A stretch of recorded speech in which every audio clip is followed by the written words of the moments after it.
प्रणाम भगवान। ओम श्री गुरुवे नमः। ओम अखंडमंडलाकारं व्याप्तं येन चराचरं तत्पदं दर्शितं येन तस्मै श्री गुरुवे नमः। ओम शांति शांति शांति। ओम ब्रह्म ज्ञान और उसकी साधना द्वारा स्वामी अखंडानंद सरस्वती जी महाराज द्वारा भगवान स्वामी जी कारणम गुण संगवस्य सद असत योनि जन्मसु की व्याख्या करते स्वामी जी कहते हैं कि इस पुरुष का सद असत योनि जन्मसु किम कारणम, विद्वान अविद्वान दोनों देह में रहते हैं तो क्यों विद्वान का पुनर्जन्म नहीं होता और अविद्वान का पुनर्जन्म होता है। बोले भाई, विद्वान पुरुष जानता है कि रात आती है और फिर दिन आता है, न रात में आसक्ति है न दिन में। चोर की आसक्ति रात में है और अभिसारिका की आसक्ति रात में है। उल्लू की आसक्ति कहाँ है? अब यह काल के समान अवयव विशेष में जो आसक्ति है वह पूर्णता के अज्ञान के कारण है।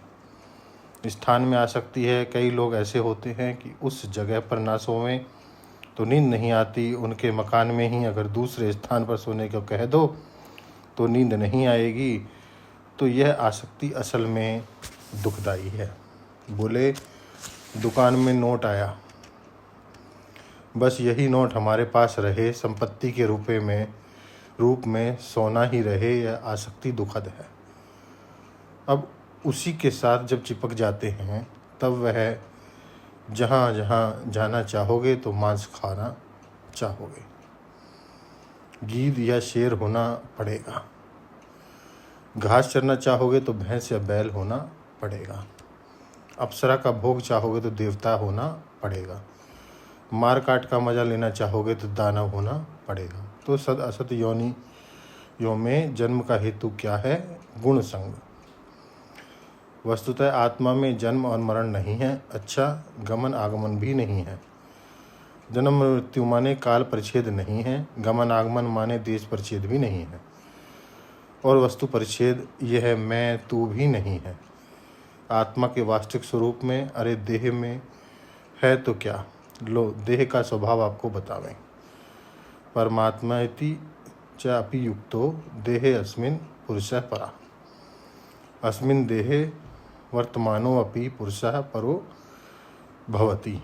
इस देह में रहकर यह पुरुष, यह आत्मा इस देह से परे है। माने हम दो प्रकार से इस श्लोक का अर्थ आपको बताना चाहते हैं। तो पहले ध्यान में लें, अस्मिन् देहे वर्तमानः परः शुद्धः पुरुषः। आत्मा निरुपाधि आत्मा, परः माने निरुपाधि। इस देह में रहने वाला जो निरुपाधि शुद्ध आत्मा है, स एव परमात्मा इति च अभियुक्तो। उसी को उपनिषद में परमात्मा कहा गया है।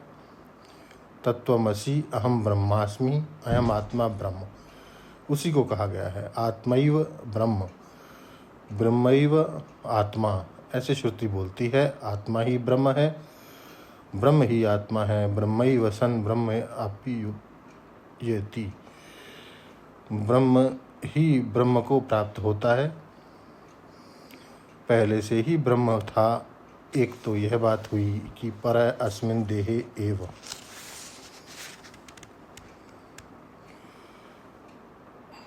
वर्तमान एव पुरुष परः देहात् परो भवति। एक विवेक की दृष्टि है और एक ज्ञान की दृष्टि है। तो स्वामी जी ने बताया कि ऐसे श्रुति बोलती है, आत्मा ही ब्रह्म है और ब्रह्म ही आत्मा है। ब्रह्मैव सन ब्रह्म आप्येति। ब्रह्म ही ब्रह्म को प्राप्त होता है, पहले से ही ब्रह्म था। एक तो यह बात हुई कि परः अस्मिन् देहे एव, यह परः पुरुष स परमात्मा इति च अप्युक्तः।